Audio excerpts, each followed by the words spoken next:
Bob Stacey.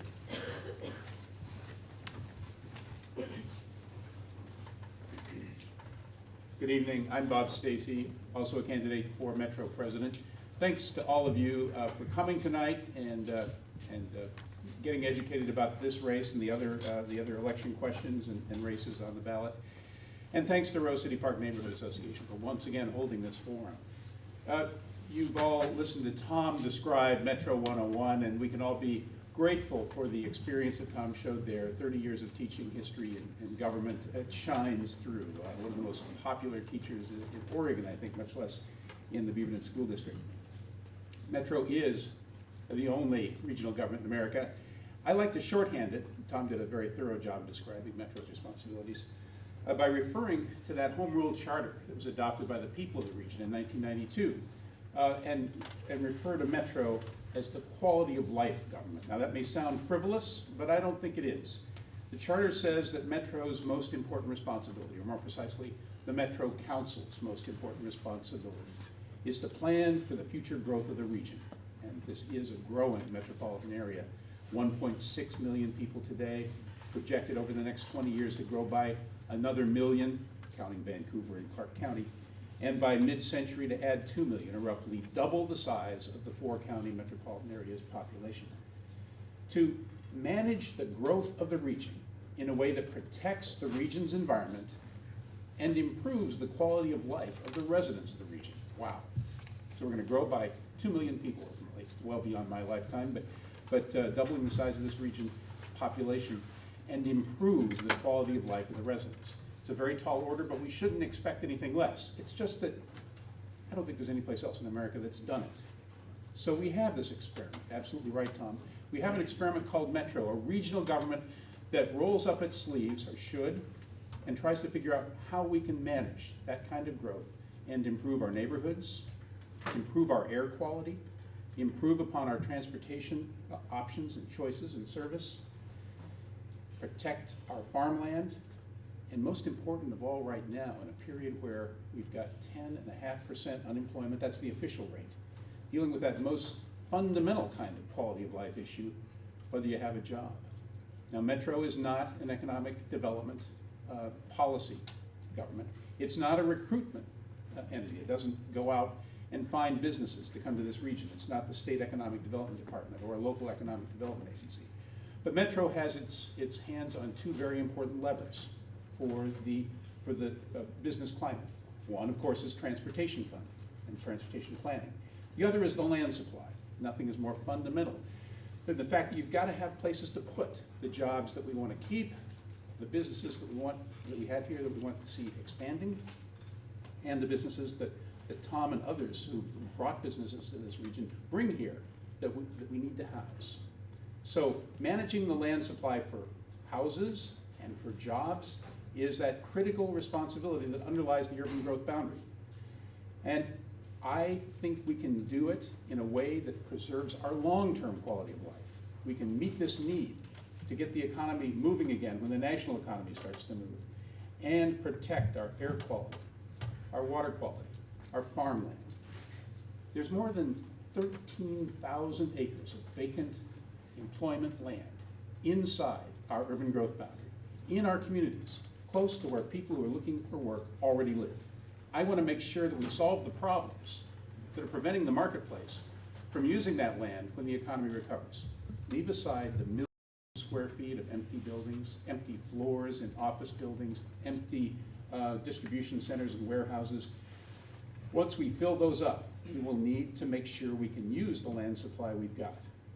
Every time we solve the problems that are preventing people from using those 13,000 acres, whether that's a street that can't bear the weight of trucks, whether that's dirty dirt on the site, leaking underground storage tank, or other contamination, or whether it's the fact that that 10-acre site actually is owned by 3 different people, each of them having a small piece of it.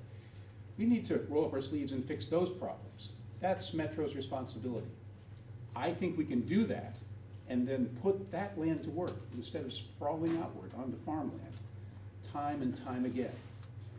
I say that not because it sounds like a good idea, but because I have real world experience working in land use and transportation and solving those kinds of problems.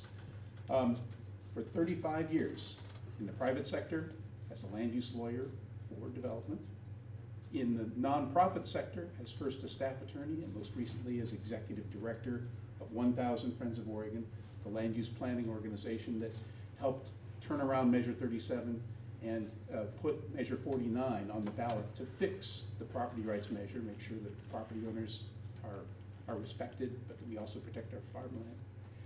I've had a direct role in land development and land conservation at 4 different levels of government.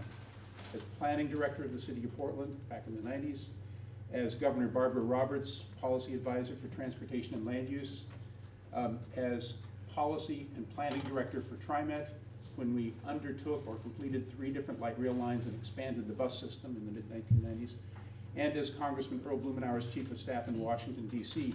I've worked on the issues that our region faces in growing and dealing with change and in providing transportation choices and good development. So we're at a crossroads. We're going to be growing. The question is how. When that national economy begins to move again, and Oregon businesses start hiring again, and the port gets busy, will we have the capacity to solve the problems that our current land supply faces and put it to use, or will we be forced to move out onto farmland? State law is really clear. Metro doesn't have a choice. As Tom said, every 5 years, there's a review. Metro is required to look at how we've been growing, and it's required to add land to the urban growth boundary unless Metro can make the case that we have strategies that will let us use those 13,000 acres of employment land, the thousands and thousands of acres of vacant residential land, that we're making the sewers, finishing the sewer lines, we're making the streets ready for development, we're blocking up those small pieces of land, we're cleaning up the dirty dirt. If we don't do that, we're required to go out onto the farmland, required to pass on to taxpayers the cost of building streets and schools and fire stations and transit lines and all the other service that doesn't exist on farmland. I don't want to see that. I don't want to see the loss of that farmland. I don't want to see the urban growth boundary expanded unnecessarily. I don't want us to pass over the land in our communities. I want to put it to work. I have the background to do it.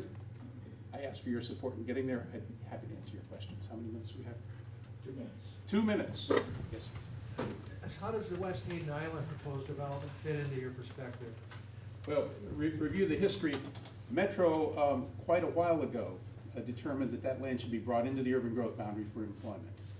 And so it's designated as industrial employment land in the regional plan and is inside the urban growth boundary. So a decision not to use it at all would require us to find industrial opportunities elsewhere. Think about that for a second. This is, by most accounts, the last site on the Oregon side of the Columbia in our region that has access to the Deepwater Channel that could be used for a terminal. It's also potential and current great habitat at the confluence of the Willamette and Columbia, near Forest Park and Vancouver Lake. In the middle of wetlands and other resource areas, it's a great resource. How do we get both out of it? That's what I'd like to see us do.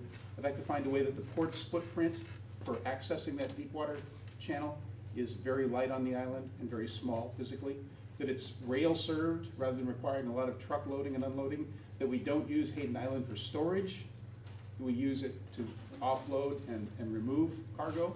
If we can do those kinds of things, then we can have hundreds of acres of habitat and still have a Deepwater port. I think that can be done, and I'd be willing to help make it happen. Yes, sir. Yeah. How come, if your land use policies are so great, how come Clark County has is the fastest growing county in the Portland region, and how come Clark County, Washington has the fastest the fastest job growth in the region? Well, I know that folks in Washington County would probably dispute some of those conclusions, and I don't have the facts to tell you you're right or wrong. I will point out that there are a lot of things that Metro and the state of Oregon don't control about where people live and where people decide to work. We have 2 very different tax systems on the 2 sides of the Columbia River, and possibly as a result of those different tax systems, we have every morning more people leaving Clark County to come to work in Oregon than leave any other county in the metropolitan area to go work in another county. That I do know is a fact. Of course, when they come to And- Oregon, they pay Oregon income. You tax, betcha, you which they betcha. wouldn't if- And I think one of the problems we face with, in competition, if you will, with Clark County, is that people now consider moving their families to Clark County because they hear that in the Evergreen School District and the Vancouver School District, we're not reducing school years, teaching days, and we're not increasing class sizes. That really hurts me, because that suggests that in Washington State, they may be doing a better job than our legislature is doing in providing basic school support for public education. So we've got a basket of issues to face.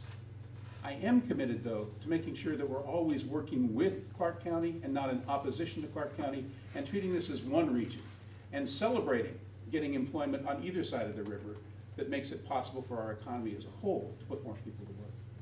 That's it. Thanks very much for your time.